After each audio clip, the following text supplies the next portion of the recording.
saving for tomorrow.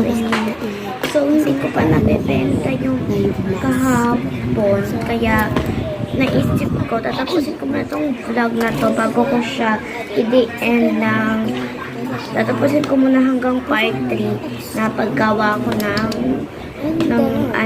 mga bags nila at saka pagpili dito. And then, kasi 3 stuff lang to, kaya hanggang part 3. And then, pagkatapos nun, tsaka ako ibebenta siya lahat.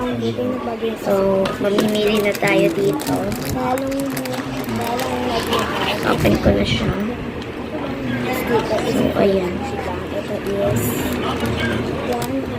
Ito. Ay, alam ko na kung ano itong nakuha ko. Yung keychain na Baguio. O, diba?